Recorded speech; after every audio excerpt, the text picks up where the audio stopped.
Para Khabib Ba'alawi memang tidak sadar diri kaum muslimin. Salah satunya Bahar Smith.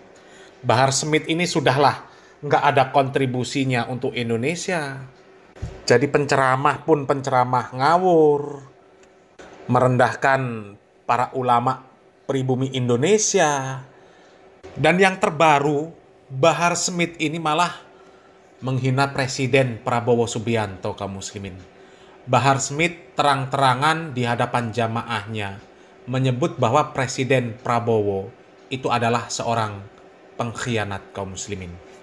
Coba, apa pantas orang-orang seperti itu mengaku sebagai zuriat Nabi Muhammad SAW? Apakah pantas orang-orang seperti itu menjadi penceramah, menjadi dai? Sementara dirinya ini terang-terangan mengangkangi sabda dari Nabi Muhammad SAW. Nabi Muhammad SAW mengatakan, man aroda ayyang sohalidhi sultan fala yubadihi alaniyah. Barang siapa yang ingin menasehati penguasa dengan sesuatu hal, maka janganlah dia tampakkan nasihat tersebut secara terang-terangan. Walakin ya'khudhu biyadih fayaghlu bih fa in qabila minhu fadhaka wa illa kana qad adda alladhi alaih.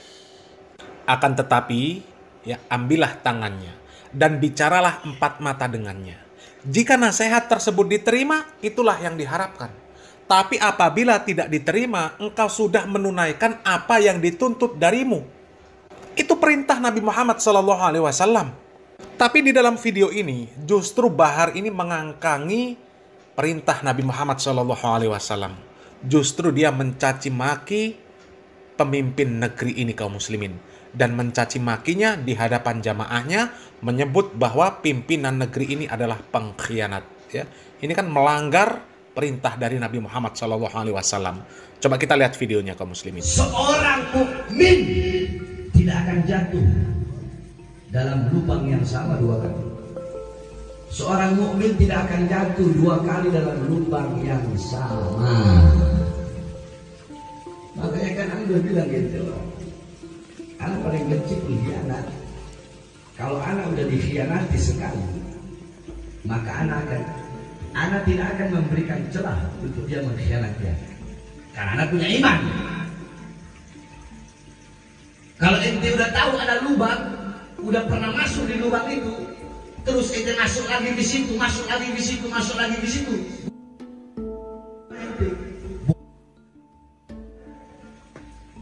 Berarti iman ente gak sempurna. Udah tahu ada lubang, udah pernah jatuh sekali, aja lewat situ ente jatuh terus. Iya kan? Makanya anak gak mau. Anak dikhianati sekali. Iya, saya merasa dikhianati sekali. Maka anak tidak akan memberikan celah untuk dikhianati kedua kalinya. Jadi paham maksudnya? MK telah memutuskan tadi bahwasanya yang menang, ya, pemenang Pilpres adalah 02 atau Prabowo. Gimana pendapat Habib? Kalau ente tanya pendapat anak, tanya pendapat anak pribadi anak, tanya pendapat pribadi anak. Prabowo dulu khianatin ulama, tapi secara konstitusi dia sah jadi presiden. Tapi bagi anak dia presiden pengkhianat, gak ada urusan.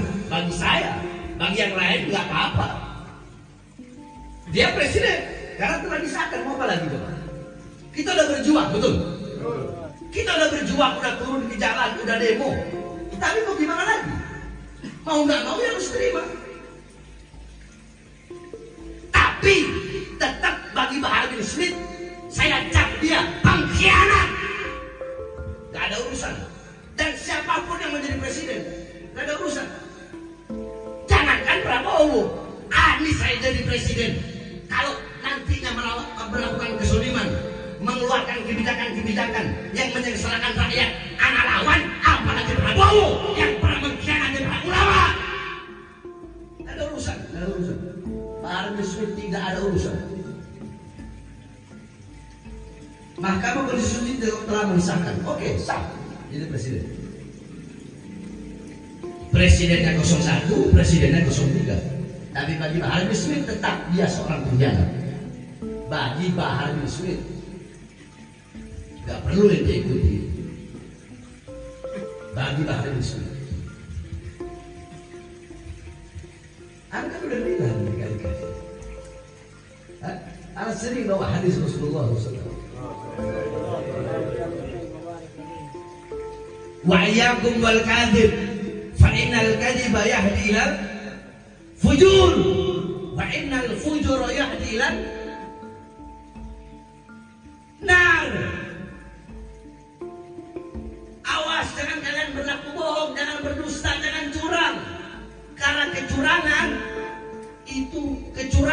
dusta, bohong bisa membawa kalian kepada fujur, kerusakan.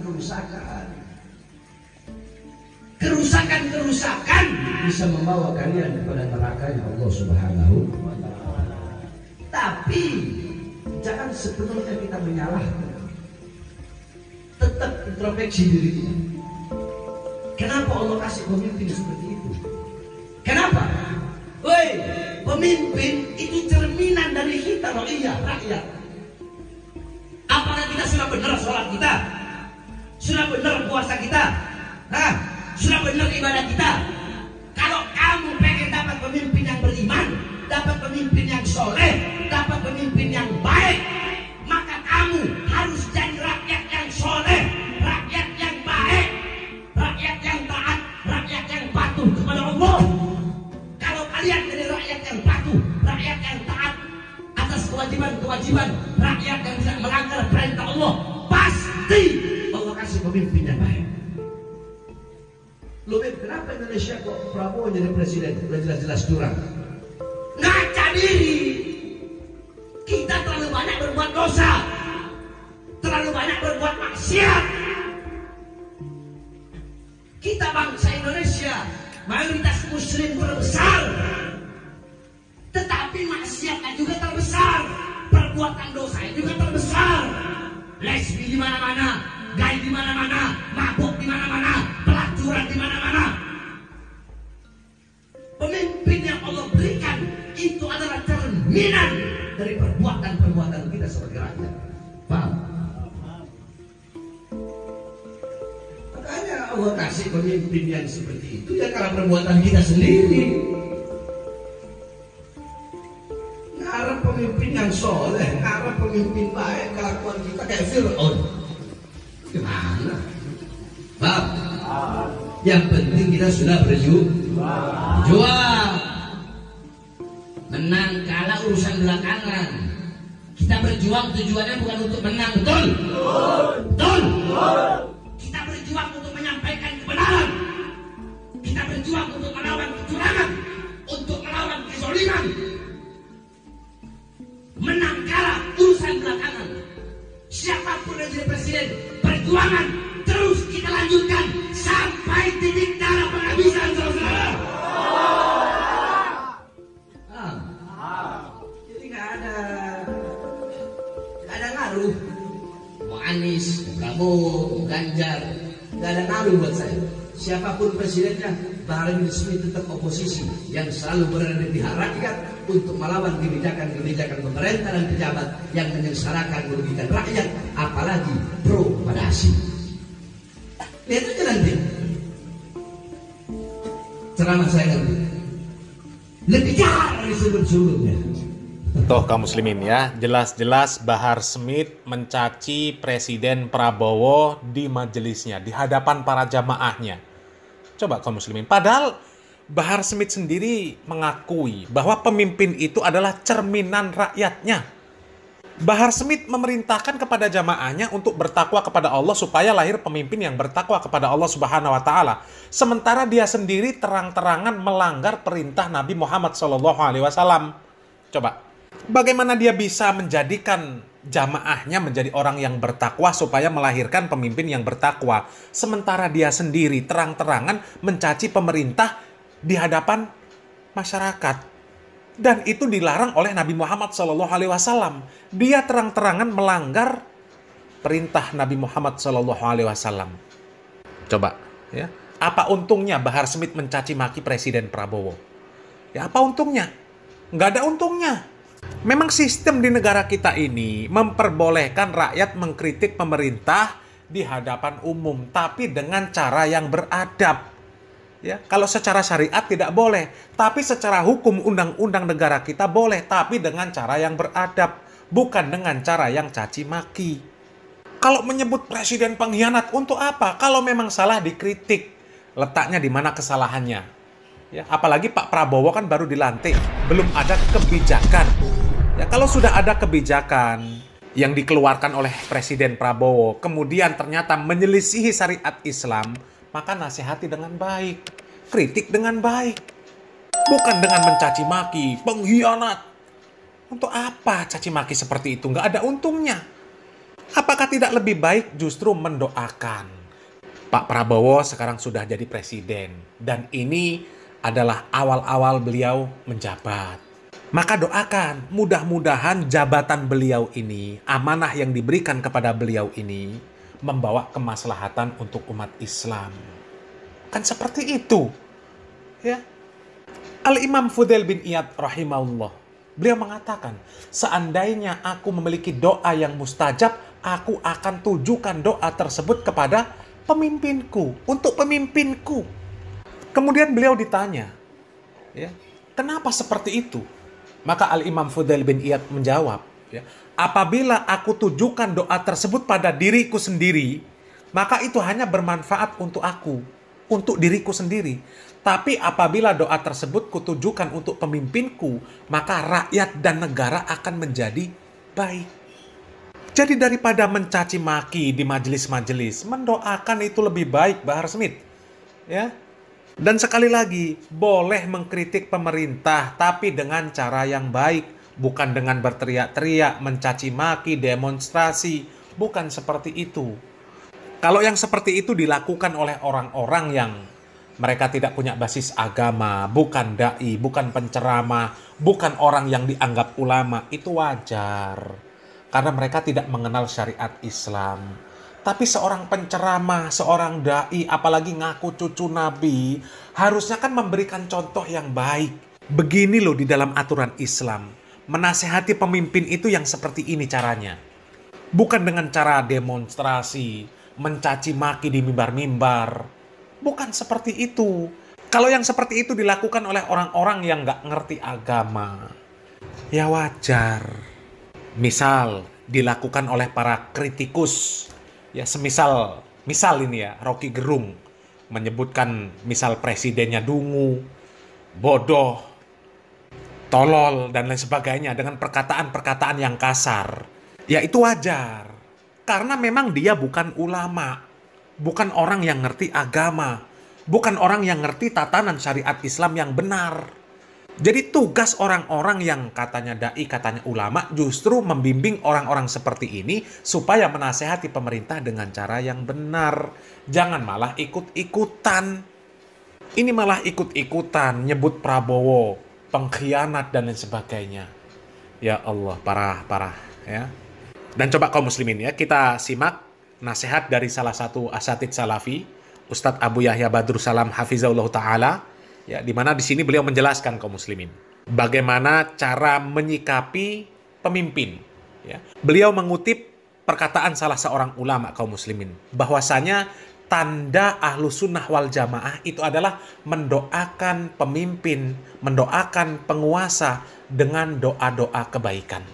Akan tetapi ciri-ciri ahlul hawa, pengikut hawa nafsu, ahlul bid'ah, maka dia mendoakan penguasa dengan doa-doa yang buruk. Bayangkan kaum muslimin, mendoakan dengan doa yang buruk saja, itu dikatakan oleh ulama bahwa itu adalah ciri-ciri ahlul hawa, pengikut hawa nafsu, ciri-ciri ahlul bid'ah. Apalah lagi kalau sampai mencaci maki pemerintah, mencaci maki penguasa di majelis-majelis, di mimbar-mimbar, di hadapan kaum muslimin, maka itu lebih buruk lagi ya. Coba kita simak videonya, mudah-mudahan bermanfaat. Barakallahu fikum. Wassalamualaikum warahmatullahi wabarakatuh. Tentang makna nasihat kata para ulama, yaitu mendoakan para pemimpin dengan kebaikan. Bahkan Al-Imam Al-Barbahari dalam kitab Syarhus Sunnah memandang tanda Ahlus Sunnah itu adalah yang mendoakan kebaikan untuk pemimpinnya. Beliau berkata dalam kitab Syarhus Sunnah, "Idza ra'aita rajulan yad'u lis-sultan fa'lam innahu min ahli sunnati insyaallah." Kalau kamu melihat ada orang mendoakan kebaikan untuk penguasa, dia Ahlus Sunnah insyaallah. Wa idza ra'aita rajulan yad'u 'ala sultan, tapi kalau kamu melihat, kata beliau, ada orang yang mendoakan keburukan buat penguasa, fa innahu min ahlil hawa wal fahdharhu, itu tandanya dia ahli hawa, ahli bid'ah, maka waspada kamu dari dia, kata beliau. Ya akhi, kalau kita mendoakan kecelakaan buat penguasa, apa manfaatnya coba? Kalau misalnya Allah kabulkan doa kita, memang kita yakin penggantinya lebih baik. Makanya Al-Hasan Al-Basri pernah mendengar ada orang yang mendoakan kecelakaan buat Hajjaj bin Yusuf. Antum tahu sendiri Hajjaj bin Yusuf. Dia sudah membunuh 120.000 kaum muslimin pelan-pelan. Banyak ulama dibunuh sama dia, di antara Sa'id bin Jubair dan yang lainnya. Lalu ada orang yang berdoa, "Ya Allah, binasakan Hajjaj bin Yusuf." Apa kata Al-Hasan Al-Basri? "Jangan kamu lakukan itu. Aku khawatir," kata Al-Hasan, "kalau Allah kabulkan doamu, ternyata yang menggantikan dia babi dan kera." Artinya kamu tahu dari mana penggantinya bahkan lebih apa? Baik. Bagaimana kalau penggantinya lebih buruk dari itu? Bukankah lebih baik kita mendoakan dengan kebaikan? Ya Allah berikan hidayah. Kalau ternyata Allah kabulkan doa kita, ya akhi, ternyata ia dapat hidayah, manfaat tidak? Manfaat. Makanya Fudail bin Iyad berkata, "Lau kanat li da'watun mustajabah," kalau aku memiliki doa yang diijabah oleh Allah Subhanahu wa taala, aku akan berikan untuk sultan, penguasa. Masya Allah. Dan asar-asar para ulama salaf dalam ini banyak, ya akhwat Islam, azan ya Allah.